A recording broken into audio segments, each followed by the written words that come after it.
Hey there. Tonight we're stepping into a different kind of story. Not the shining legend, but the cold, heavy truth beneath the armor. You won't find dragons here or flawless heroes. Just a life built on duty, fear, bruises, and the quiet grind of surviving in steel through battlefields, broken sleep, and the slow fade of glory. If this kind of storytelling helps you rest, feel free to like the video and subscribe, but only if it actually brings you peace. And let me know in the comments where you're listening from and what time it is.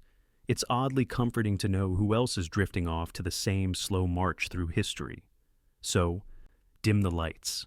Let the fire in your imagination warm the stone walls. Settle in, and let's begin with the making of a knight.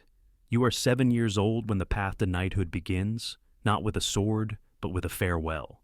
Your parents, proud and perhaps a touch relieved, send you off to serve in the household of a noble lord.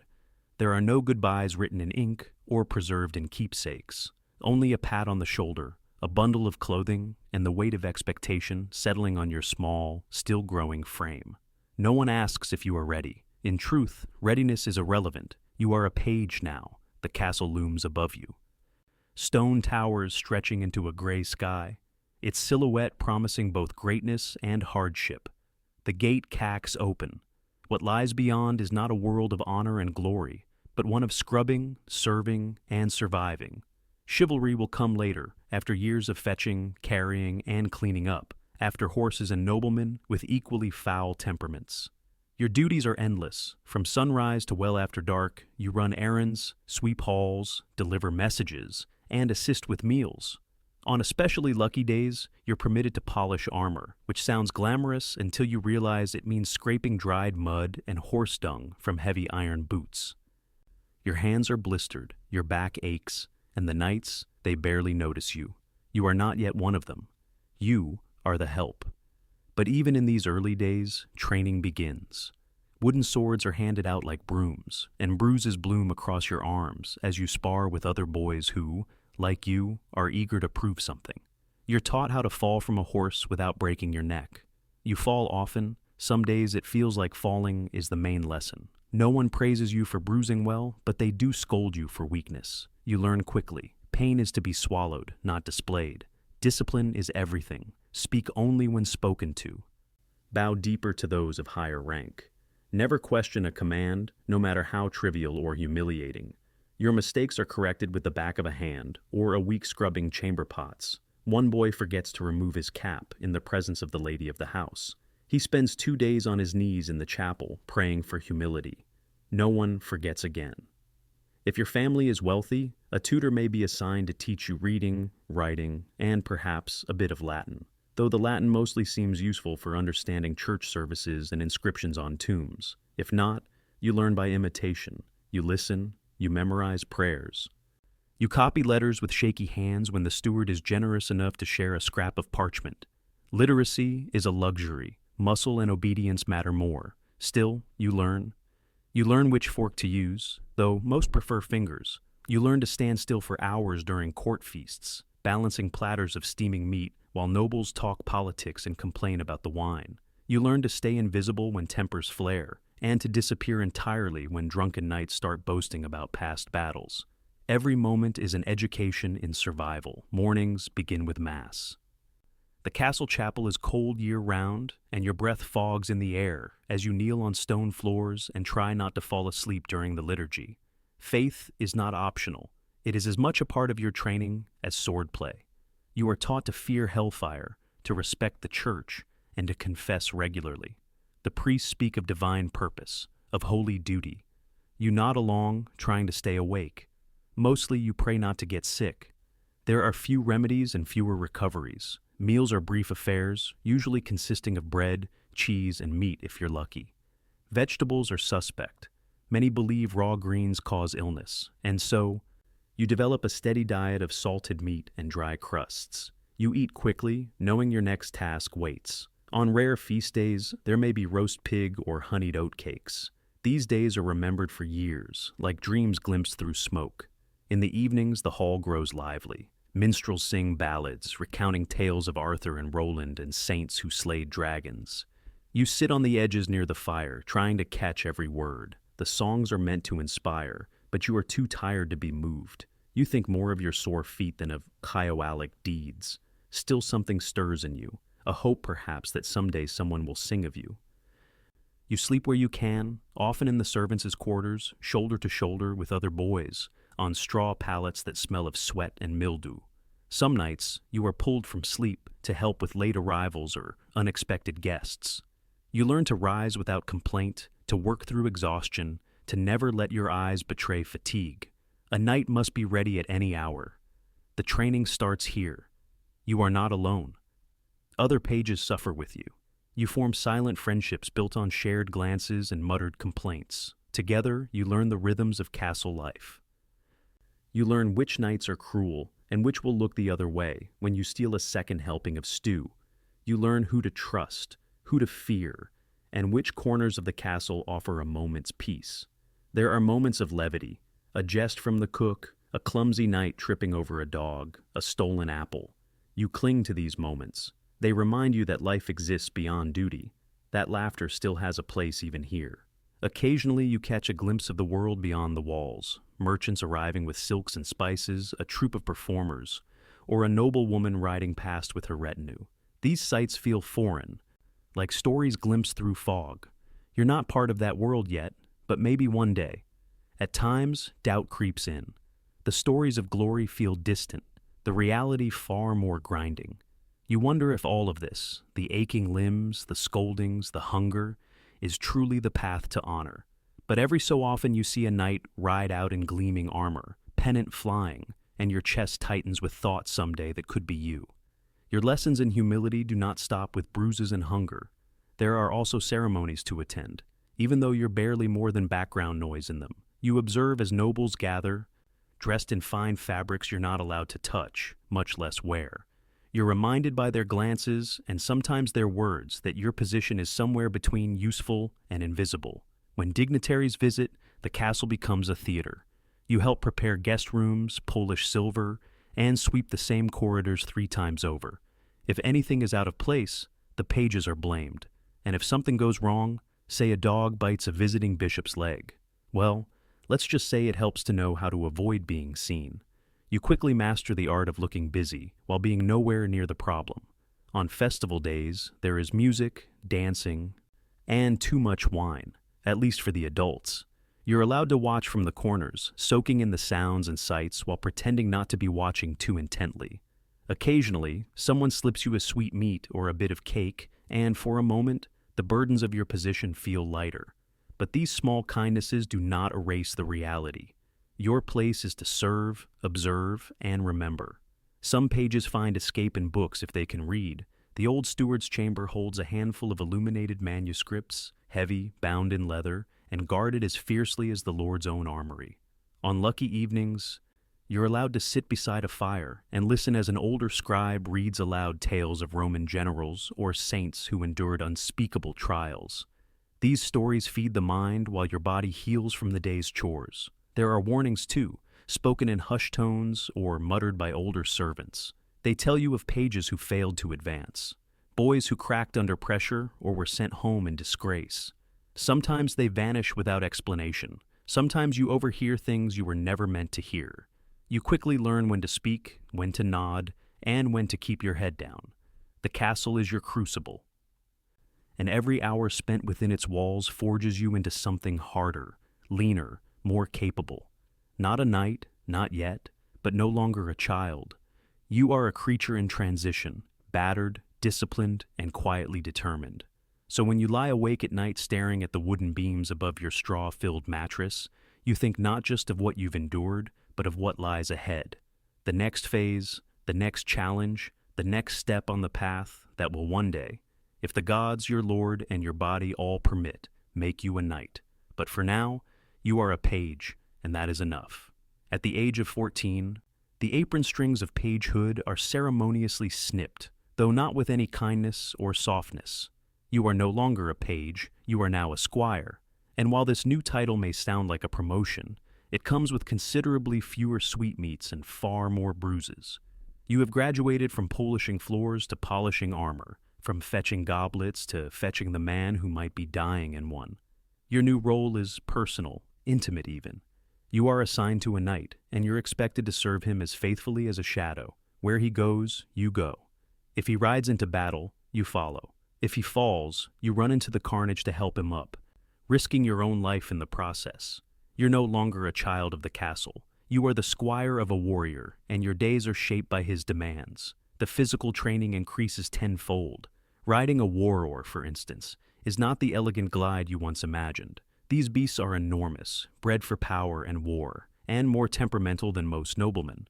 Mounting them is a small battle in itself. Controlling them, a constant negotiation. Your thighs ache, your spine jars with every step. Your backside hasn't felt normal since Michaelmas. Sword training intensifies. You now wield live blades, not to kill, but sharp enough to cause concern if your opponent happens to be better rested or less distracted than you. You spar daily, your body covered in bruises that never quite fade before new ones bloom. Every session is an exercise in humility. For every swing you land, you take 3 in return. The knight you serve doesn't expect grace, he expects grit. But perhaps the most tiresome part of your duties is equipment care. Armor, you quickly learn, is not just metal, it is an ecosystem. Sweat, grime, and the occasional slug somehow make their way into the joints of plate mail. You clean it, polish it, inspect every hinge and strap. If the greaves pinch or the helmet visor sticks mid-battle, that's your fault. If your knight dies because you missed a cracked buckle, you'll likely wish you died first. Weapons need sharpening daily, lances must be tested, shields examined for cracks.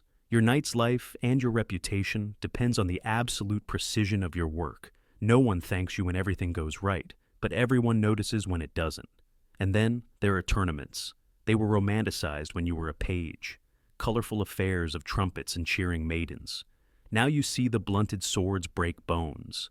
You are the one saddling the horse, carrying the lances, wiping the blood from your knight's cheek so he can smile for the crowd. If he wins, you collect the prize money. If he loses, you collect his broken ribs and what remains of his dignity. When real war comes, and it does, you march beside your knight into mud, rain, and uncertainty. Campaigns are long, uncomfortable affairs. Food is scarce. Sleep is scarcer. Your armor, if you have any, chafes in places you didn't know existed. You begin to understand the real meaning of exhaustion when your limbs move only because you know you must. Battle is not glorious. It is a cacophony of screams, metal, and orders lost in the wind. The clash of bodies, the stench of blood and sweat, the sudden silence of a dying man. These become your education. You learn to distinguish between fear that sharpens you and fear that paralyzes. You pray the former shows up more often. You're not there to fight, not yet. But that does not mean you are safe. When your knight is unhorsed, it is your job to reach him, lift him, pull him out of danger. Imagine dragging a man in full armor, each piece weighing more than a holiday roast, across a muddy field while arrows fall like rain. It is not heroic, it is backbreaking, and the reward is usually just the chance to do it again tomorrow. When your knight is injured, you tend to his wounds. If he is captured, you're expected to negotiate or deliver messages to secure his release. Sometimes this means dealing with men who would rather see him rot. You learn diplomacy not from tutors, but from necessity. Your words must be careful, your posture humble, your tone respectful. Even your silence becomes a tool. There are moments, rare but real, when you feel proud. When you lead your knight's horse into a camp and heads turn to look. When he nods at you after a battle, bloodied but alive. These moments are fleeting, like sunlight through arrow slits. But they matter. They keep you going. Back at the castle, your duties continue. You train younger pages, passing on the same hard lessons you once learned. You serve at banquets, help organize hunts, and remain at your knight's side whenever guests of importance arrive. Your sword is worn, your boots are cracked, and you move like a man twice your age. But you are no longer a servant. You are being watched, evaluated, measured. The priests still expect your prayers. Your lord still expects your loyalty. Your body expects rest, which it rarely receives. But there is no turning back. The only way forward is through. You begin to think about your own coat of arms. What colors? What symbols? You dream about the moment of dubbing, the sword tapping your shoulders, the moment you rise not as a squire, but as a knight.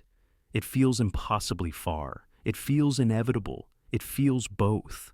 Then there are the hard days, the days when you bury a fellow squire trampled beneath a war horse, or run through by a lance that didn't look blunted enough. No one sings songs for squires. No one writes poems for the boys who almost made it. You learn to carry grief without showing it. You learn to keep working even as the ground shifts beneath you. If you are lucky, your knight teaches you more than battle. He teaches you how to think, how to judge a man's character, how to read a battlefield, how to lead. If he is wise, he teaches you when to speak and when to hold your tongue, how to pick your battles, and how to lose with grace. These are not things armor can protect you from, but they are just as vital. Winter brings new challenges. You now understand that a sword is only as effective as the hand that can still feel its hilt. Your fingers crack from cold, and the metal of your knight's armor feels like ice as you buckle it on each morning. Snow turns the training yard into a mire of frozen mud. Horses slip. So do you. You do not complain. The weather like war does not care how you feel. There is talk among the older squires, talk of glory, of rebellion in the east, of a king's summons. You listen, absorb, calculate. You've seen enough to know that glory often looks like a grave. Still, you would ride out tomorrow if called. The waiting is often worse than the war. You write your first letter. It is stiff, clumsy, and formal. Addressed to your parents if they are still alive, and telling them little. You're not even sure where to send it. But writing it feels important, like anchoring yourself, like proving you're still someone beneath the bruises, sweat, and steel. One night after a feast, your knight drunk on me, and nostalgia tells you of his first campaign. He describes the rain, the hunger, the thrill of surviving the charge. Then he grows quiet. He stares into the fire and names 3 men who did not return. You do not speak. You are meant to listen and remember. You practice daily, sometimes in secret. You mimic your knight's stance, his footwork, the way he holds his blade just before a strike. You copy everything hoping that imitation will one day become instinct. You bleed. You limp. You learn. Then one morning without fanfare your name is called. You are to ride with your knight, not as an observer, but as his second. There is no sleep the night before. No sleep is needed. When you mount your horse, you are ready. Not perfect, not fearless, but ready. Your story is still being written, but already it is etched into the cold iron of swords, the dust of roads, the calluses on your hands. You are no longer a boy, not quite a man, but closer now. You are a squire, and you are becoming. You're 21 years old, or near enough. Some squires are need younger, some older. But the number doesn't matter half so much as the fact that someone in authority has finally decided you're ready. Ready to kneel, ready to swear, ready in theory to kill and die with a little more official ceremony attached. There's no sudden transformation. You don't wake up with a deeper voice or a firmer jawline. You're still sore from yesterday's training, still have mud on your boots and a scar across your shoulder that won't quite heal. But this is the moment your entire youth has crawled toward your body, bruised, your pride battered, your hands hardened by years of polishing, sharpening, carrying, and serving. It has all led here to the day of your knighthood. It begins with solitude. You're given a chamber, small and cold, in which to pray, reflect, and fast through the night. There's nothing glamorous about it, just stone walls, a single candle, and a chapel-supplied blanket that somehow manages to be both thin and scratchy. You kneel on the floor, bones aching, stomach growling, and try not to think about the warmth of the kitchens or the scent of roasting pork wafting from below. This vigil is meant to purify the soul, to prepare you to accept the sacred duties of a knight. You're expected to meditate on the responsibilities ahead. Defending the weak, serving your lord, upholding the church.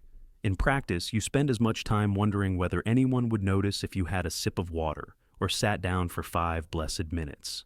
You're not alone in your discomfort. Dozens of squires have kept this vigil before you, some trembling with anticipation, others feigning serenity. You wonder which you are.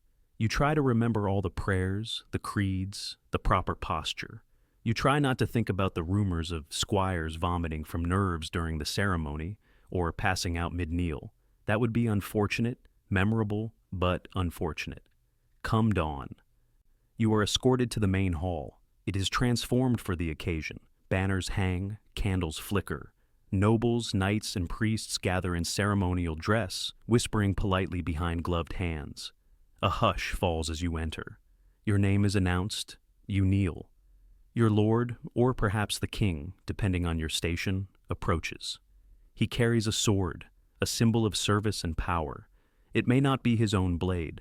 Some lords keep a ceremonial sword just for this purpose, polished to a mirror shine and never used in battle. You try not to look too closely. You try not to shake. The sword taps your shoulders, left then right. The dubbing. In some traditions, you're also given a symbolic slap, a reminder of the physical and moral pain you must now endure without complaint. It's less of a blow and more of a firm pat, but the message is clear. A knight's duty is not to comfort, but to sacrifice. Then comes the oath. You speak solemnly, pledging loyalty to your lege, to God, and to the ideals of chivalry. You promise to defend the weak, to protect women, to speak truth, and to fight with honor. You repeat the words with as much gravity as you can muster, though you silently wonder how many knights still live by them. With the oath complete, you rise, not as a boy, not as a servant, but as a knight. The change is subtle, internal, and yet profound. People who barely glanced at you yesterday now nod in solemn approval. Your peers clap your shoulder. Your lord offers a tight-lipped smile, which by noble standards might as well be a standing ovation. There may be a feast afterward depending on the wealth of your lord or the mood of the court. If so, you sit a little higher at the table, drink from a finer cup, and receive congratulations from nobles you once served wine to. Some squires are nedded on battlefields, their ceremony improvised amidst carnage. Others receive the full pageantry. Either way, the weight of the title settles on your shoulders, heavy as chainmail. Knighthood, as it turns out, is not a destination, but a doorway. The world does not slow down for you to enjoy your new status. Your duties expand immediately. You're now expected to lead men, not follow them, to make decisions, not simply obey, to ride at the front, not the rear. The same sword that dubbed you a knight is now yours to wield, and no one will double-check your choices anymore. If you err, it will be public and it will be costly. You're also now accountable in new ways. A knight's word is binding. Your signature carries weight. Your absence at court is noted. Your presence in church is assumed. If you drink too deeply or speak too freely, it reflects not only on you, but on your household, your banner, and your leech. A slip of the tongue can sour alliances. A drunken scuffle can undo months of diplomacy. In short, your margin for error shrinks dramatically the moment your shoulder is tapped with a sword. Your responsibilities extend beyond battle. If your lord grants you land, you are expected to manage it wisely. That means collecting taxes, settling disputes among peasants, maintaining roads, and ensuring the harvest is strong. Knights are often imagined as warriors alone, but in truth, they are administrators, enforcers, and landlords. Your sword may rest in its scabbard for months at a time, but your seal is pressed into wax almost daily. You also now have your own squire. The irony is not lost on you. He is young, uncertain, eager to please. You teach him to polish your armor just so, to saddle your horse without bruising its hunches, to pour wine without spilling. You correct him gently at first, then more firmly. He reminds you of yourself. It is humbling and slightly amusing to see how far you've come and how far you still have to go. There is also the matter of your coat of arms. If you haven't had one before, it must now be chosen. Colors, symbols, family mottos, they all matter. They identify you on the field of battle and in court. They speak before you do. A red lion rampant on a field of gold says something very different than a black cross on a white bend. Choose wisely or pay a herald to help. Your new armor is fitted to your frame, assuming your lord is generous or your family still has coin to spare. Full plate is expensive and every piece must be custom made. Greaves for your legs, gauntlets for your hands, a cuirass for your chest. You stand still as the blacksmiths measure and clink, their fingers leaving soot on your skin. The weight is impressive. Walking in it feels like learning to move all over again, but you feel safe inside it too, as if metal might guard not only your body, but your name. You take your first formal ride through the village, not as a servant trailing behind a retinue, but at its head. Children run to the roadside. Old men bow stiffly. A woman tosses you a flower. You try not to look too pleased. The peasants don't cheer exactly, but they do stare. And in the medieval world, attention is a kind of applause. That night, in the solitude of your chamber, you remove each piece of armor slowly, methodically. You place your sword with care. You stare at your reflection in the polished plate and try to see what others saw today. A knight, a protector, a leader. You do not quite believe it yet, but you will. Not everything changes overnight. You still train each day. You still wake early and pray. You still limp after a long ride and bubuse when a blade catches your elbow. But your name is called with more weight now.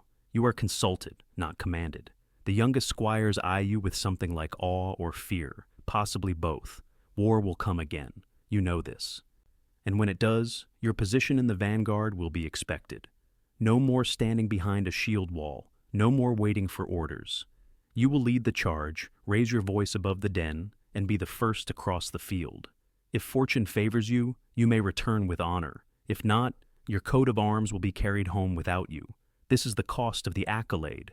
This is the burden of the oath. But still, you are proud, not of your status, but of your survival. You endured the long years, the cold vigils, the humiliation, the training, the fear, and now you wear the title as a second skin. You are a knight, and your real service has only just begun. You do not become a knight and immediately feel powerful. You become a knight, and then you are handed 60 dB of steel and told to get on a horse. The first real lesson of knighthood is not how to fight, but how to walk, breathe, and not fall over in your own armor. At first, it's chainmail, of interlocking rings that drapes over your shoulders like an iron tunic. It's not as heavy as it looks, but it clings to you, drags at your limbs, and catches every drop of sweat your body produces beneath it. You wear a padded gamberston quilted linen stuffed with wool or rags, which smells awful after a single skirmish, and worse after a week. But it keeps the mail from grinding against your skin like a cheese grater. As warfare evolves, so does your kit. Plate armor begins to replace mail. At first, just a breastplate and greaves, then pauldrons for your shoulders, van braces for your forearms, sabatons to encase your feet, articulated joints, riveted segments. Each addition designed to protect without pinching, though they almost always manage to do both. Eventually, you are sheathed in metal from crown to toe, and it's less like wearing clothes and more like being folded into a walking bell. The helmet is the worst. It muffles your hearing, narrows your vision, and steams up with your own breath. In battle, it protects your skull. Outside of battle, it functions mostly to give you a throbbing headache. Some helms have visors you can lift, which helps with breathing and spitting, though it also makes your face an easier target. Trade-offs are everywhere in armor. Mobility, surprisingly, is not impossible. You can run, squat, mount a horse, even roll if trained well. But everything takes effort. You are not agile. You are deliberate, and you quickly learn to conserve movement like a man counting his last coins. After all, if your opponent wears nothing heavier than boiled leather, he'll be darting around while you resemble a mobile sculpture of St. George. Then there's the maintenance. Every piece must be cleaned, oiled, inspected. A single rusted rivet can jam a joint. A dented chest plate can buckle under a second blow. Your squire becomes blacksmith's apprentice overnight, scrubbing and hammering late into the evening. If he forgets a strap or fails to fasten your quizzes correctly, you notice painfully and immediately. And let's not forget the weapons. Your sword is your constant companion, but not your only one. It is not the slim rapier of modern imagination, but a broad, weighty blade meant for hacking, not fencing. Its edge is kept sharp, but not razor thin, better to survive impact.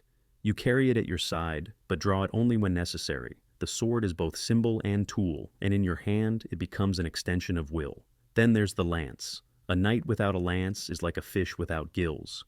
Useless in open battle. The lance is not delicate. It is a sharpened pole roughly 10 ft long, meant to be couched under your arm, and driven like a battering ram into whoever's unlucky enough to be across the field. On horseback, it turns your momentum into deadly force. But it is also unwieldy, easy to miss with, and once broken, mostly good for poking campfires. The mace is a brutal companion, short, stubby, and blunt. No finesse, no elegance, just a lump of iron on a stick, designed to cave in helmets and crack ribs. useful when your enemy's armor laughs off blades. When subtlety fails, the mace makes its point with savage clarity. Axes are similar, less common among knights, more typical of mercenaries or those from northern stock. But in close quarters, an axe can hook a shield, split a helm, or drag a man off a horse. It's not considered gentlemanly, but neither, to be fair, is war. Shields serve both offensive and defensive roles. You carry one, usually kite-haped or heater style, slung across your back or strapped to your forearm. It bears your coat of arms, a bright splash of symbolism amidst the mud and smoke. You learn to punch with it, to deflect, to absorb force. A good shield might save your life. A bad one might become your coffin lid. Siege weapons are a different beast altogether. Catapults, trebuchets, and battering rams handled by engineers and lower soldiers. You observe them more than operate them, unless you're particularly unlucky, but you'll learn to fear them. No armor can save you from a boulder. When battle comes, your kit is both savior and prison. On the charge, you ride with couched lance, shield raised, visor down. Your world becomes a tunnel of noise and blur. Impact is sudden and absolute. You hit or are hit. You fall or you do not. And if you do fall, it is up to someone else. Perhaps your squire to drag you clear before the trampling begins. After the charge, if you are still upright, comes the melee. Sword drawn, you engage man to man. It is not graceful. It is a mess of grunts, blood, and clanging steel. You swing, you block, you pray. You aim not for heroics, but for joints. Armpits behind the knees, visor slits, the weak points. Every knight has them, and if you don't find theirs, they'll find yours. In the aftermath, assuming you survive, you learn the lesser-known role of a knight repairman. You remove your armor piece by piece, every dent and scratch telling its own small story. If a rivet snapped or a strap tore, it's noted, recorded, and mended. Your sword is cleaned, inspected, re-oiled. Every weapon dulled must be sharpened. You don't sleep until your gear is ready again, because next time, it could mean your life. You begin to appreciate the subtle differences between good steel and bad. You learn the smiths by name, the balance of a sword, the weight of a shield, the line where a helmet should rest against your brow, all becomes second nature. You grow fussy about details that once seemed trivial. The type of leather used in your gauntlets, the weight distribution of a new axe, the way a visor latches shut. Some knights personalize their equipment with flair, engraved pommels, crests etched into breastplates, gilt inlays. You may do the same if coin and vanity permit, but beneath the ornament lies the same brutal reality. Armor is not costume, it is coffin prevention. There are downsides, of course. Armor is expensive. Your share of spoils from war or tournaments often vanishes into repairs and replacements. And then there's the matter of heat. Summer in a full suit of plate is like walking inside a forge, especially in the midday sun. You sweat buckets, faint if you're not careful, and attract flies with all the grace of a walking roast. Despite it all, you come to trust your gear like a second skin. You've tested it under arrow fire. You've felt the jolt of a mace strike echo through your ribs and known the armor did its job. It protects, yes, but it also transforms. You walk taller in it. People part when they see you coming. Children point. Commoners bow. And yet you know this. The steel does not make you invincible. It merely postpones the inevitable. You can fight well, prepare thoroughly, wear the finest forged suit in Christ Resendum, and still fall to a lucky spear thrust or a well-placed arrow. A knight's tools by time, not certainty. When you remove your gear at night, you do so slowly, reverently. Each strap undone, each piece lifted away, leaves you smaller, lighter, vulnerable. Beneath it all, you're still just flesh, bruised, stiff, and aching. And it's in those quiet moments with your sword across your lap and your armor cooling on the stand that you truly understand what it means to be a knight. You're not made of steel, you just wear it well. And so each day begins with the familiar ritual: lifting, strapping, adjusting, checking. Your squire tightens the buckles and hands you your gauntlets, his eyes scanning for wear, for weakness. You nod silently and step once more into the shell of your profession. Because no matter how tired you are, or how many scars line your ribs, you are still needed, still bound to ride out. to raise your shield to stand between danger and those who cannot. This is the life you've built, plate by plate, blade by blade. This is the weight you chose to carry, and you carry it well. You were told there was a code, a shining noble creed to live by. Chivalry, they called it. The very word sparkled with promise, like polished armor in morning light. It was meant to define what it was to be a knight. Bravery, courtesy, honor, protection of the weak, reverence for the church, a lofty ideal written in elegant scripts and praised from pulpit and poet alike. And then you rode into your first battle. Watched a man in full heraldic splendor trample a retreating soldier, and realized the code is more of a suggestion. Chivalry, in theory, is a code of conduct, a moral compass for those who carry swords rooted in Christian values and feudal loyalty. It began as a way to temper violence with virtue. The church, ever anxious about the havoc wrought by idle knights, took pains to transform you from a hired blade into a holy defender. You were not simply to fight, but to fight rightly in practice. However, chivalry is like a tapestry, grand at a distance, but fraying up close. The official tenets vary depending on which chronicler or cleric you ask, but some themes remain constant. Protect the innocent, defend the church, serve your Lord loyally, show mercy to foes who yield, be honest, avoid unjust wars, and honor women, particularly those of noble birth.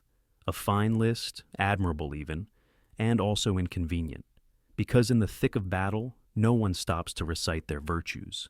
You swing, you survive, you follow orders, even if they involve torching a village suspected of disloyalty. You take prisoners, yes, but mostly because they're worth ransom. Mercy has a market value. As for honesty, it's encouraged. Unless deception serves your lord better, a knight may be honorable in the abstract, but becomes remarkably flexible when land or legacy is at stake. Many a lie has been wrapped in noble language and delivered from horseback with great conviction. Protecting the weak sounds lovely in songs, but in the field, the weak are often collateral. If your lord requires a peasant uprising crushed, you ride. If a convoy of commoners stands between you and the enemy's grain supply, you don't go around, you go through. The poor admire knights from afar, because they're rarely better off when one rides by. Then there is the matter of women. The songs speak of courtly love, of gallant men pining in poetic torment for unreachable noble ladies. In truth, your relationship with women is defined more by property law than poetry. Marriage is political. Romance, when it exists, is fleeting. And the protection you offer depends heavily on class. A noble woman might be revered, a washerwoman less so. That's not to say knights are uniformly dishonorable. Many strive to live by the code. They pray, they tithe, they avoid unnecessary cruelty. But the world you inhabit rarely rewards restraint. A knight who hesitates to strike might not live to deliver mercy. A man who speaks the truth too plainly may find himself without land or head. Tournaments, oddly, are where chivalry shines brightest. In these stage spectacles, the rules are rigid, the honor real. You salute your opponent, you show restraint, you lose with grace. It's theater, yes, but it's theater where the actors believe in the script, and for a moment, the code becomes reality, if only briefly. There are manuals, actual written guides that lay out knightly conduct in Florida detail. One might advise you not to strike an opponent who has lost his helm. Another might say that if a lady drops her glove, you should retrieve it without stepping on it or staring too long at her ankles. The church writes its own rules, more focused on piety. Attend Mass, confess sins, avoid gluttony, and above all, never forget who sanctioned your right to kill.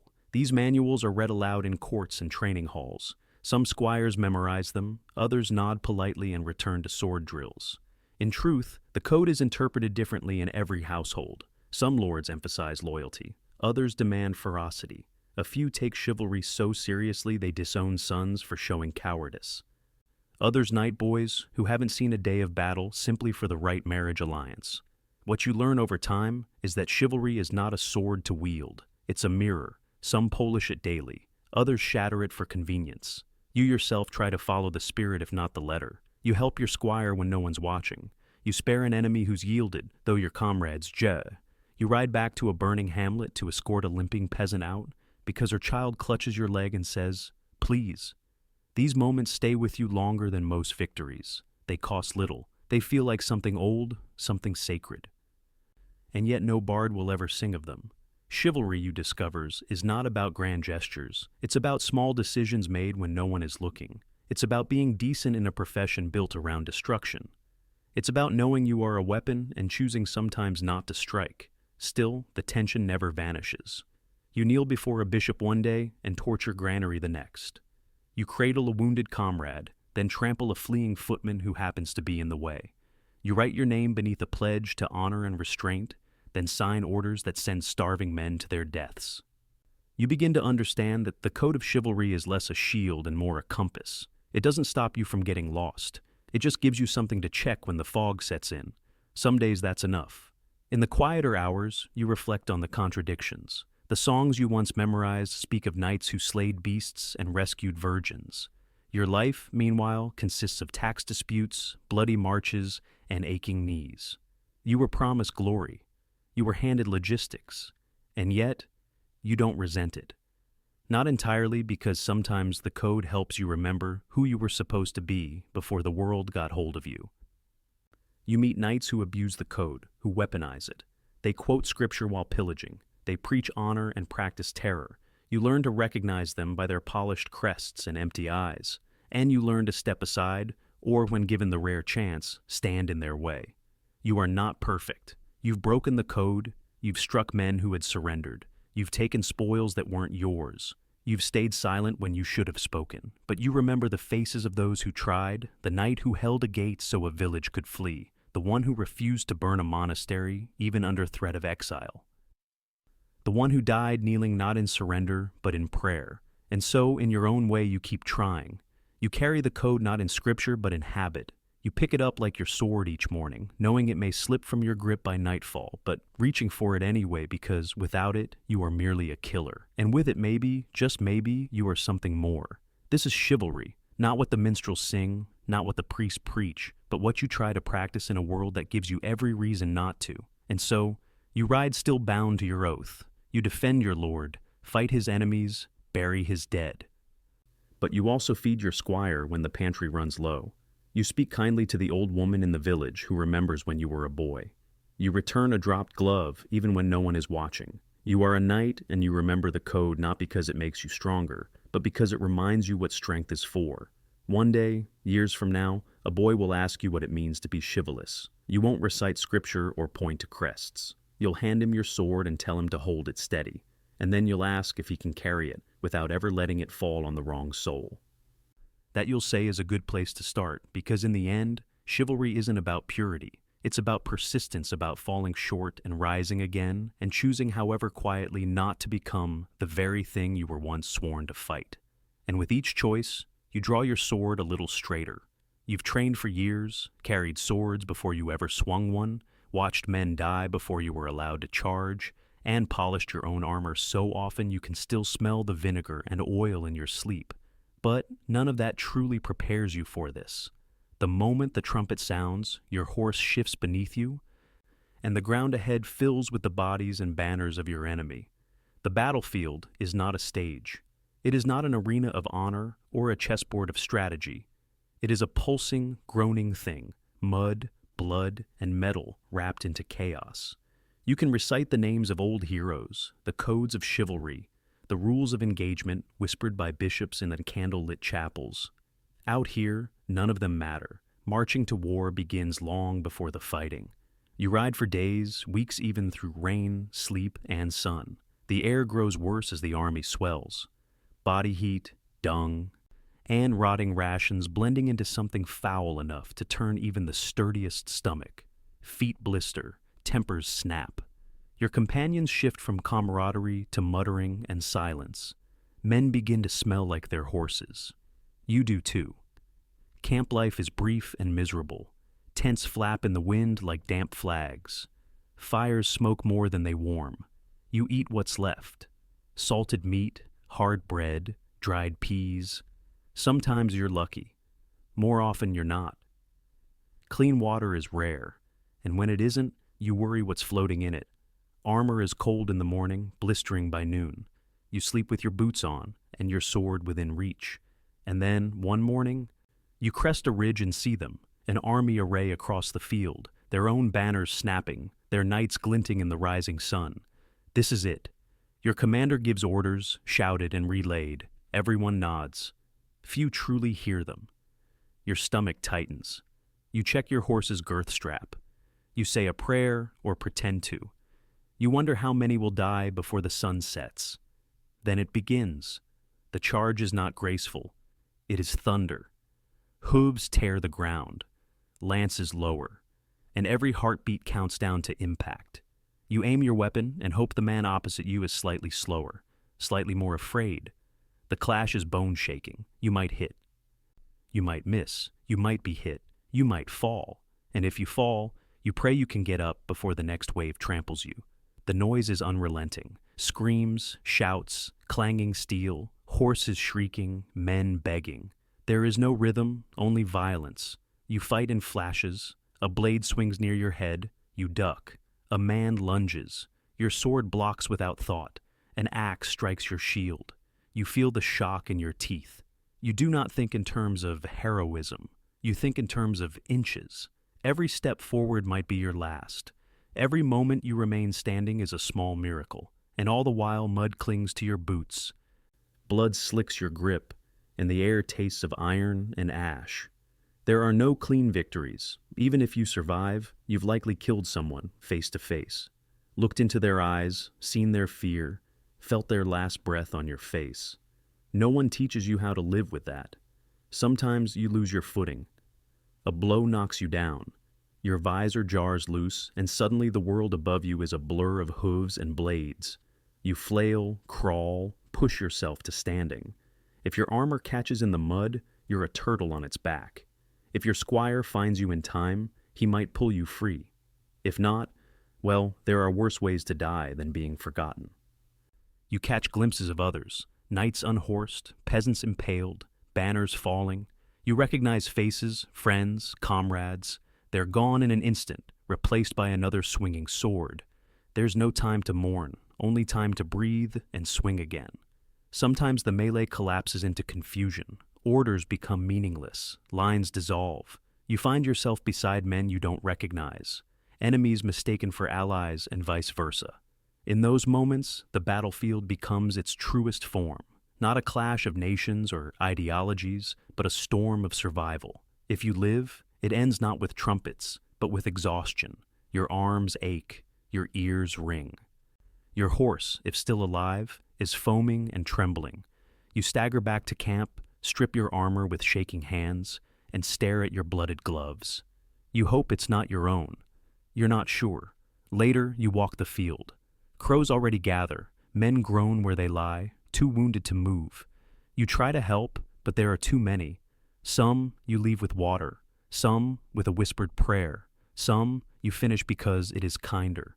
Your boots soak through with blood. You stop noticing the smell. Ludders are already at work, stripping the dead of rings, purses, boots, sometimes even teeth. It's dishonorable, yes, but also practical. War is expensive, and a fallen knight's sword might pay for someone's winter grain. You turn your gaze elsewhere. You do not stop them. You find your comrades, those who made it, sit with them beside a dying fire, each of you silent. Some clean wounds, others just stare. No one boasts, no one drinks. You all know better? The ones who laugh after battle tend to cry when the fever sets in. There is no celebration. There is only tallying. How many were lost? How many banners captured? How many horses must be replaced? How many squires did not return? In the weeks that follow, the story is cleaned up. Minstrels compose ballads of noble charges and glorious stands. The Lord gives a speech. Priests declare a righteous victory. You are paraded through the streets on your return. Flowers are thrown. Children cheer. You wave, smile, nod. But you remember the smell of the field, the look in the eyes of the man you skewered, the cries of your friend as he bled out beside a broken shield. You do not forget this is the brutal battlefield, not the battlefield of legend with shining armor and valiant jewels, but the real one, muddy, terrifying, loud, confusing. A place where honor is a luxury, mercy is rare, and survival is a skill. You're no longer simply a knight. You are a soldier, a veteran. And though you ride on, polish your armor, train your squire, part of you will always be there on that nameless field under that gray sky, sword slick with blood and breath fogging your visor. That part of you never truly leaves. You try not to talk about it. What really happened? When new squires ask, you give them lessons in form, in stance, in strategy. You do not describe the sounds. You do not mention the shaking hands. Not because you're ashamed, but because words cannot make sense of it, and because part of you is afraid they'd still want it. But you prepare them all the same. You train them to keep their shield up even when they're tired, to watch their footing, to check the straps on their greaves twice, not once. These small details save lives. You know, you've seen the cost when they are forgotten. Over time, your own scars fade. On the surface, at least beneath they remain, not as wounds, but as memory. You remember the weight of the fallen knight you dragged from a trampled ditch. You remember the breathless silence just before the charge. You remember the way the field looked afterwards. Still broken, wrong, and still you ride because someone must, because the war never really ends.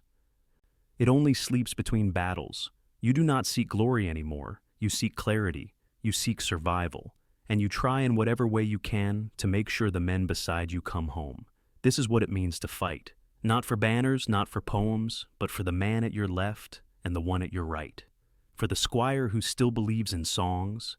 For the prayer you whisper even when you don't believe. You were shaped by steel, but forged in the field. This is the brutal battlefield. And you have survived it. And in surviving, you have learned the cost of every inch of ground, measured not in paces, but in lives. You survive your first battle, and then another. And though war never truly ends, it does go quiet. Armies disband, swords are sheathed, the banners come down. For a while, there is peace.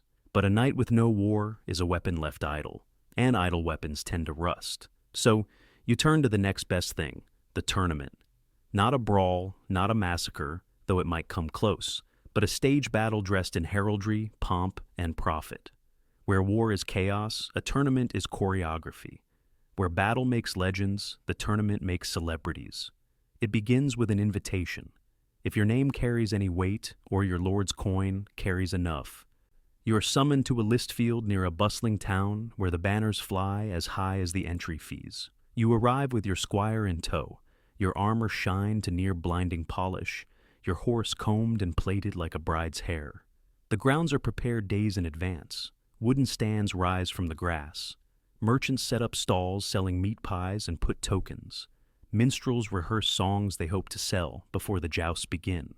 Children run between tents shouting names of their favorite knights. Yours may even be among them if your last performance was sufficiently bloody. But make no mistake, this is no gentle pastime. A tournament is as dangerous as any battlefield, only better lit and more politely announced. There are two main events, the melee and the schoost. The melee is a grand mock battle, dozens of knights on foot or horseback, charging each other across an open field. It is said to mimic real combat, though it rarely obeys real combat's rules. The goal is to disarm, unhorse, or bludgeon your opponents into submission, preferably without killing them. Not out of mercy, but because corpses don't pay ransoms. You enter the field with your team, shield emblazed with your arms, heart thudding behind your breastplate. Horns sound, the crowd roars. You lower your visor and plunge in. The fight is real enough. Blades are blunted, yes, but not harmless. Bones are broken. Teeth are lost. Pride always is on the line. You strike, you're struck. You fall, you rise. Somewhere in the den, your name is shouted, either in triumph or concern, sometimes both. The melee is over when only a few remain standing, or when the judges decide it's become too undignified. You leave the field limping, exhilarated, exhausted, or sometimes unconscious. If you perform well, your reputation grows. If you perform poorly, you pretend not to care while discreetly checking for bruises. Then comes the joust, the jewel of the tournament. One knight, one lance, one pass. The tilt rail separates you from your opponent, and both of you thunder forward on horseback, trying to shatter your lance on the other's shield, helm, or chest. Points are awarded, helmets are dented, occasionally ribs are cracked. More than one knight has died beneath the applause of the crowd. There is spectacle to it. Enough ceremony to rival a wedding. Your name is announced, trumpet sound. A lady ties a ribbon to your lance. You bow to the stands, salute your opponent, and take your place at the end of the tilt yard. Then the flag drops, and all that pageantry disappears beneath the pounding of hooves and the narrowing of your world into the tip of your lance and the target ahead. When you hit cleanly, the crack of impact echoes like thunder. Splinters explode. The crowd cheers. If you're thrown, you hit the earth hard and lie there long enough to remember that mud has no chivalry. Victory brings coin, and more importantly, notice lords watch from the stands, scanning for talent, potential, or marriageable fame. If you impress the right person, your fortunes can change overnight. If you make a name for yourself, you may find yourself invited to bigger circuits, tournaments in Paris, London, or Rome, or at least the stories say so. But not all jousts are equal. Some are friendly, honor-bound, and carefully judged. Others are bloodier, more corrupt. There are whispered tales of knights bribing marshals, sabotaging armor, or switching lances to unblunted tips. And every tournament has its share of bad blood, feuds reignited, insults answered with steel. Then there are the injuries, dislocated shoulders, shattered wrists, concussions. You learn quickly not to remove your helmet until you're sure your ears are still working. Even spectators are not always safe. A splintered lance once flew into the stands and took out a merchant's eye. He still comes to watch every year from the other side. Outside the arena, the tournament is a fair ground. Traders hawk everything from relics to roasted chestnuts. Scribes sell poems composed on the spot. Apprentices jewel with sticks in the mud while mimicking your name. At night, bonfires crackle. Ale flows freely, and minstrels sing songs that exaggerate every blow landed and every favor won. If you've earned a few bruises, you might at least earn a few verses. The nobles host feasts. You attend cleaned and laced into a doublet that fits like punishment. You bow, you drink, you endure conversation. A lady might ask about your technique, though her interest may have less to do with lances and more to do with inheritance or scandal or both. Tournaments are also a place for politics. Alliances are struck, rivalries flare, and lords make quiet wages behind their goblets. A win on the field can lead to a contract, a vassalage, or a sudden engagement. A loss, on the other hand, might be remembered long after your ribs have healed. For all their glitter, tournaments are expensive. Entry fees, armor repairs, horse care, tents, and bribes. It all adds up. A poorly managed campaign can leave you poorer than when you arrived. Some knights take loans, some sell off land. A few turn to less savory methods, gambling, extortion, even rigging matches. Still, you return. You always return because there's a thrill to it, a pulse that nothing else matches. Because the crowd remembers your name. Because a good tournament win can do what 5 years of border patrol cannot. It lifts you, it announces you, it makes you visible. And in a world where power rests in perception, visibility is everything. You ride in, you fight, you bleed, you bow, and when you win, you smile with broken lips. Because for one fleeting moment, you are not just a servant in steel. You are the main event. You are not at war, but you are in combat. This is the tournament circuit, and you are still standing. By the end of the week, your body is a ledger of bruises, scratches, and indignities. Your squire works late into the night, restoring your kit. You spend the evening swishing watered wine, pretending your shoulder doesn't throb with every breath. A blackened eye makes you interesting company at supper. The limp adds character. You don't speak of the fear, the heartbeat just before the lance drops. The instant you wonder if the next hit will be clean or final, you swallow it down. Tuck it beneath the layers of steel and swagger. Every night does. Fear is common, admission is not. If the tournament was good to you, you leave with coin, a new favor tied to your saddle, and invitations for the next event. If not, you leave with empty hands and full regrets, already calculating how many tournaments it will take to rebuild what you spent chasing glory. The road away is quieter, less triumphant. A few companions ride with you. One coughs blood, another cradles a wrapped hand that may never hold a lance again. The squires chatter, still enchanted by the show. They do not yet understand the price of applause. And so, bruised but intact, you return to your estate or your garrison, where the real duties await. But for a week, you are more than a soldier. You are spectacle. You are legend. You'll do it again. Because while war may forge your reputation, tournaments let you write it in gold.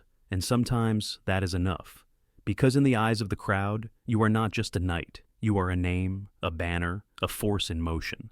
And for a brief shining moment, everyone saw you shine. The trumpets fade, the tournaments end, the battlefield falls silent.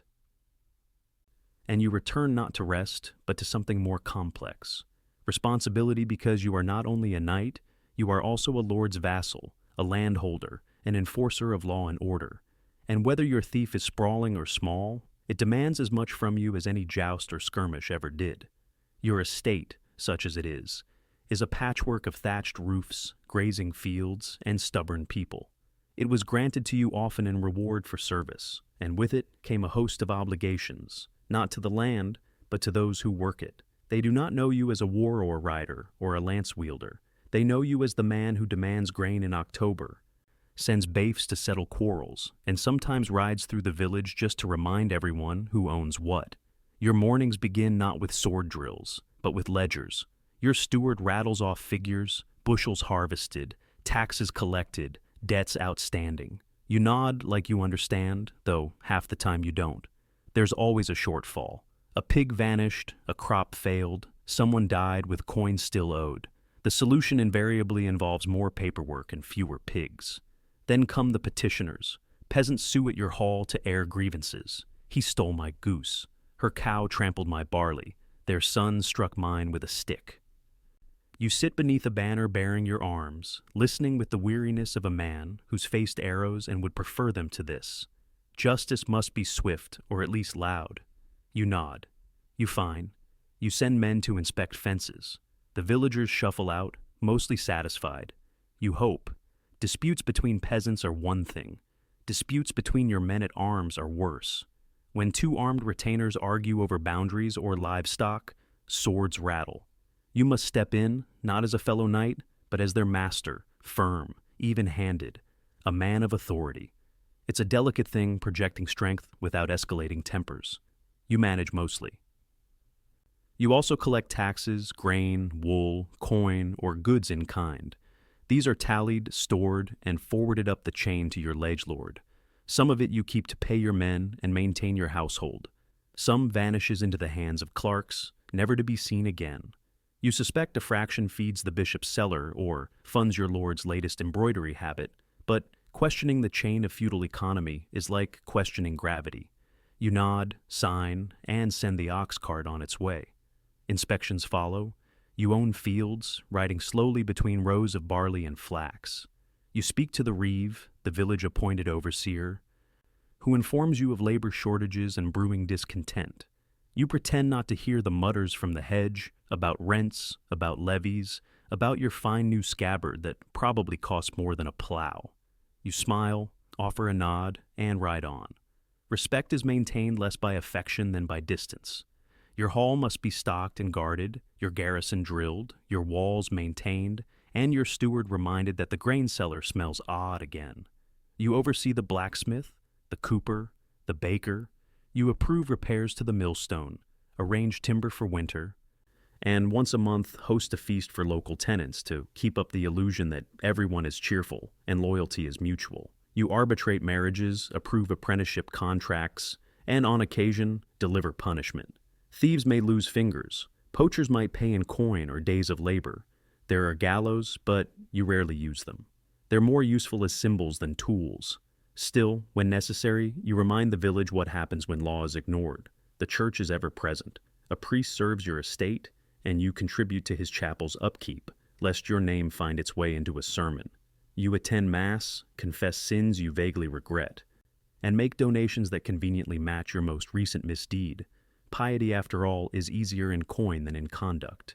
Even your household requires managing. Your servants rotate between loyalty, incompetence, and mild insubordination. The cook is furious about the flour quality. The stable hand swears the hay shipment is late again. One of your chambermaids is scandalously friendly with a visiting knight, and you must pretend not to notice unless it causes a child, or worse, a rumor. Your squire needs training still, always. He forgets your saddle straps, leaves your sword unched during rain. Once he polished your boots with lard, you scold him, train him, threaten to send him to the monastery, then end the day praising his effort with a nod. That's all the boy really wants. Your wife, if you have one, runs her own part of the estate, organizing the kitchens, managing servants, keeping accounts. She is as sharp as your sword and twice as terrifying when crossed. She reminds you when rents are due, when your cousin's widow expects a letter, and that the priest caught you dozing during Mass again. You learn to listen. You also learn never to suggest she hosts the next feast without preparing for a 3-day argument about table linen. In times of famine, your role becomes one of reluctant judge and reluctant beggar. You appeal to your lord for relief while rationing what little you have. You know that if the people starve, the mana weakens. A dead peasantry tills no fields. So you offer just enough to keep them working, and just enough to keep their envy from turning to rebellion. In times of plenty, you are generous, but visibly so. Bread handed out at the chapel door. Coins tossed during feast days. It is not charity, it is theater. It keeps order. The peasants call you my lord, but you're not quite sure whether it's respect, resentment, or resignation. Likely all three. They bow low, but you see the flickers of judgment in their eyes. You ride past them, heavy in your saddle, armor gleaming. You are their protector. You are their tax. You are their judge, and sometimes their executioner.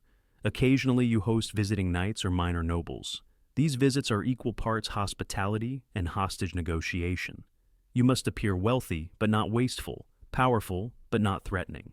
A wrong word about the king's taxes could brand you disloyal. A poorly cooked pigeon could insult your guest's cousin, who happens to be an earl.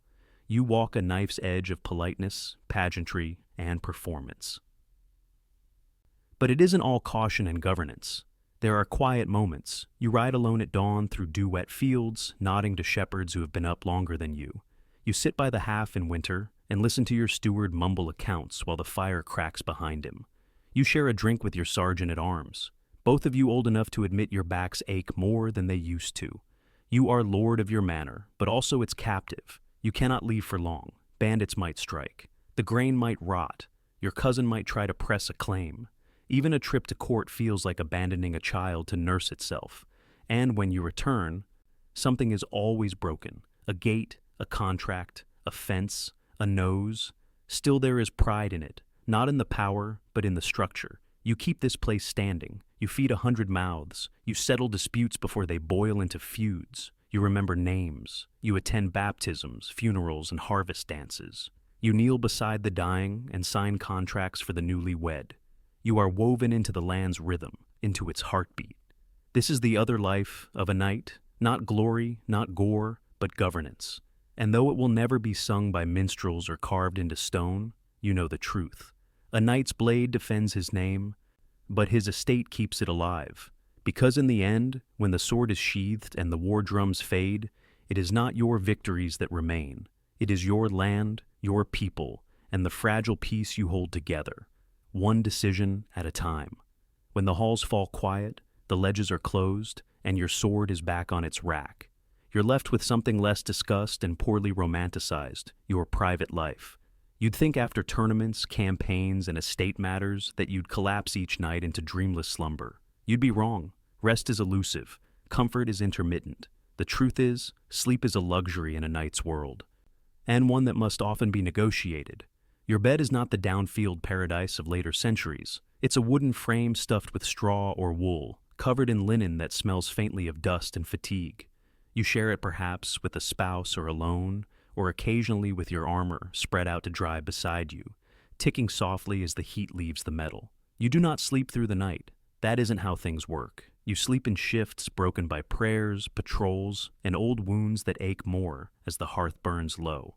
Some nights, you're summoned to settle a dispute in the barracks. Other times, you simply lie awake replaying a tilt that went badly, or wondering whether the steward lied about the granary again. But it's not all gloom. There is laughter too, and warmth that does not come from fire. Your hall is more than a court of judgment. It's your half, your theater, your lounge. Minstrels sing by the fire. A bard may be passing through and recite tales of distant wars or love-struck princes. You know the endings already. You enjoy them anyway. Familiarity is its own comfort. Games are played. Dice, chess, backgammon. You cheat occasionally when no one's looking. Or you lose grandly, blaming the firelight or the drink or the suspicious angle of the table. Your companions groan, laugh, and pour more wine. The feasts, when they come, are rowdy affairs, not grand like a royal banquet, but full of noise and roast meat of ale spilled on floor rushes and laughter that echoes up the rafters. You sit at the high table, but not far from the half. You drink with your men, toast your squire, throw the occasional bone to the hounds beneath the bench. A juggler might perform, or a fool, his jokes barely veiled insults about local clergy or visiting nobles. You laugh louder than necessary, if only to show the guests that, yes, you can take a joke. It's a fragile peace maintained by roast pork and stale bread. Sometimes the evenings are more subdued. A servant plays the lute. Your wife embroiders, humming a half-remembered hymn. You nod off in the chair by the fire, only to wake when the logs collapse in a burst of sparks. For a moment, everything is still. Your household sleeps early. The servants rise before the sun, so they vanish quickly. Your squire lingers, hoping for praise or advice, or just not wanting to go back to the straw mat beside the armory. You send him off gently. He's earned his rest, even if you haven't. You might wander the manna at night. Old habits from years on campaign, checking locks, peering into shadows, listening for anything amiss. You don't expect to find anything, but sometimes you just need to move, to feel the floor under your boots and remind yourself you're still here and the fire is still lit and the walls are still yours. When storms roll in, sleep becomes nearly impossible. Wind howls through the shuttered windows. Rafters groan. You recall nights in the field when the only shelter was a cloak and the back of a horse. You remind yourself this is better. You almost believe it. Private life also means private thoughts. And these are harder to manage than fields or squires. You wonder if the land is truly yours or just held until a richer man wants it. You think about the faces of the men you've killed. Some you remember, some you don't. You think about your father and whether he felt this same pull between duty and doubt. On better nights, you write or try to. You scratch letters on parchment, recording expenses or drafting stiff formal notes to other landholders. Occasionally you attempt poetry. It's terrible. But your steward pretends otherwise, and your wife hides the worst of it before guests can find it. When guests do arrive, your private life vanishes. Everything becomes performance. The hall is cleaned, the good wine is brought out. You laugh at the same joke twice and endure stories about hawks that flew higher and horses that ran faster than any in your stable. You nod, you flatter, you endure. But when they leave, when the doors are shut and the boots have stopped echoing, you allow yourself the rarest indulgence of all, silence. You sit beside the fire, cup cooling in your hand, and let the hush stretch. No battles to plan, no taxes to collect, just the sound of wood crackling and your own breath in the dark. Your body is a map of scars. You know which shoulder clicks in the cold, which ribs ache when it rains, a broken finger from a tournament in Kent, a scar on your thigh from a skirmish near the border. These pains are familiar. You greet them like old comrades. You've learned not to complain. Everyone aches. The squire asks once if you ever sleep well. You smile. Tell him yes sometimes when the fire burns low and the dogs don't snore. It's a lie, of course, but it's the kind you tell kindly. And there are dreams, vivid, strange, persistent. Sometimes you're back in battle, reaching for a sword that isn't there. Sometimes you're walking the halls of your childhood home. Except the walls are crumbling and no one speaks your name. Once you dreamt of flying above fields, rivers, and the manor itself. You woke up smiling for once. Not every moment is grand. Most are not. There is mud tracked into the hall, a loose floorboard that catches your boot, a spilled bucket, a burnt loaf, a cough in the night that makes you sit upright and listen until it passes. These are the details of living. These are what fill your time between swords and steel. On feast days, the private bleeds into the public. There is dancing of a sort. You watch more than you participate, but sometimes you're pulled into a circle, clapping along to a song that's older than the church itself. You step stiffly, laugh at your own footwork, and your wife laughs louder. The servants smile, if only for a moment. You give gifts, bread, cheese, sometimes coin. Children chase each other through the yard, while the elders sit in the sun and pretend their knees don't ache. For an afternoon, no one is taxed, judged, or summoned. You watch, not as a lord, not even as a knight, but as a man. Just a man quietly grateful. Your dog rests its head on your boot. You scratch behind his ears and let your shoulders sink. You're tired, but not in the way battle tires you. This is a deeper ache, the kind that comes from carrying not just weapons, but people, place, and purpose. And still you do it because there is a rhythm here, a strange, stubborn peace between duties, not comfort, not ease, but something closer to meaning. This is the private life of a knight, and it is harder to master than war, because though the chronicles record your battles and your banners, it is these quieter hours, half-forgotten songs, unfinished letters, the hush of a sleeping hall that truly tell the story of who you were. You rise with the dawn, joints aching, the cold seeping deeper than it used to. The steward greets you with a nod. The squire follows, quieter than he was in years past. Nothing feels unusual at first until you step outside and realize something has shifted. It's not in the air or the weather, but in the rhythm of the world itself. Fewer hooves on the road, fewer hands raised in salute. The banners are still there, but they hang lower than they once did. Your role, once essential, now feels ceremonial. You still ride out, still wear the armor, still train the lads who come up through the ranks with fire in their eyes. But even they look past you now, to the engineers sketching strange machines, or the captains drilling rows of men with pikes and gunpowder. The future no longer rides a war horse. The first time you see the musket fired in anger, it feels like a mistake.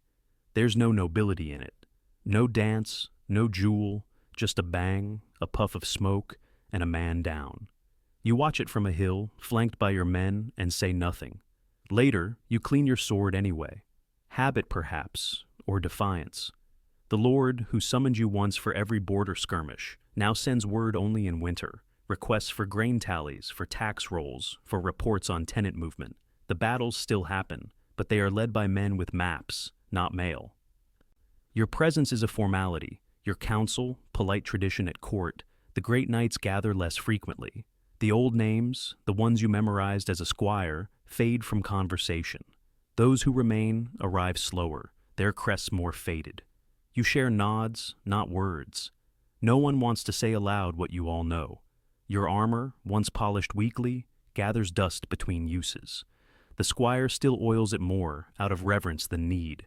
It's heavy now, not just in weight, but in memory. Each dent recalls a skirmish. Each rivet a day spent living a life now fading into myth. You wear it still sometimes, for ceremonies, for parades. Once a boy asked if it was real. You no longer correct them when they call it old-fashioned. The pageantry remains, though even it begins to crack. Feast days are quieter, fewer nobles attend. Fewer heralds call out names with the gusto they once had. The songs still praise the days of knights, but always in past tense. You listen, nod, raise a cup. You smile when they glance at you during verses that begin with, "In days of why." In private, you walk the grounds of your estate and watch your tenants at work. They till with newer tools now. Some have coins stamped with the king's face. Others carry paper, permits, receipts, even letters. As literacy seeps into the soil, the blacksmith's son wants to be a clerk. The miller's daughter talks of schooling. These are good things, you tell yourself, but they come with a whisper. You are no longer what boys wish to become. You still train them, still swing the sword, but it is harder now.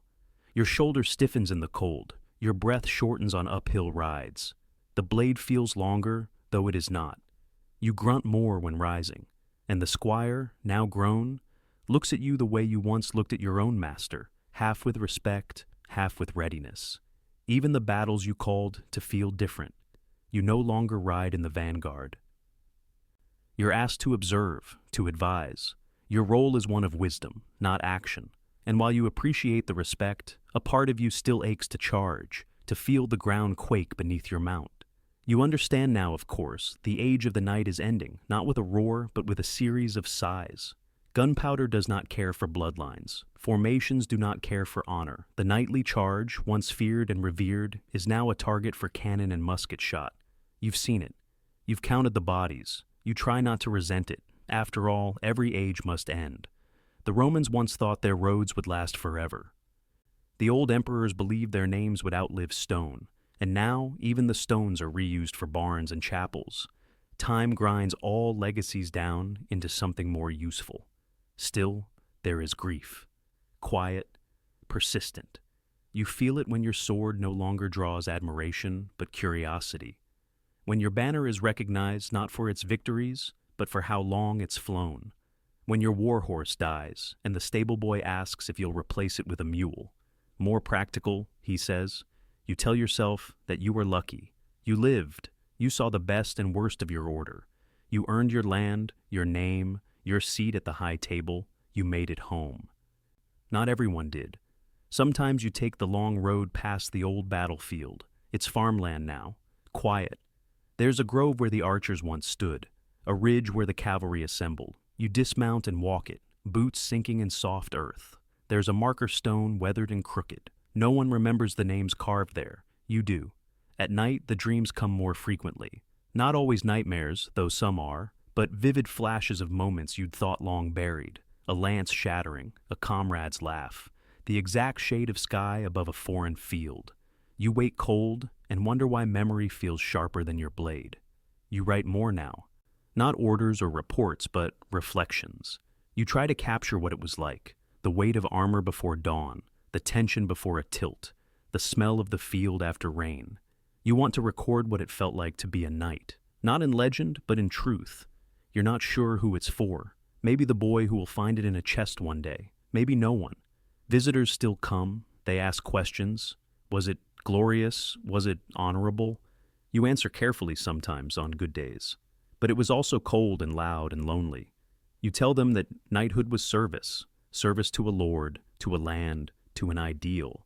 And sometimes when the wind was right, it felt like something greater. You walk with a cane now. The squire, full grown, walks beside you and tries not to look worried. He calls you sir. Still, you allow it. It costs nothing, and it reminds you that even if the age is ending, you are still its echo. You pass your sword to him one evening, not in ceremony, just in quiet. He takes it with both hands, eyes wide. He doesn't say thank you. He doesn't have to.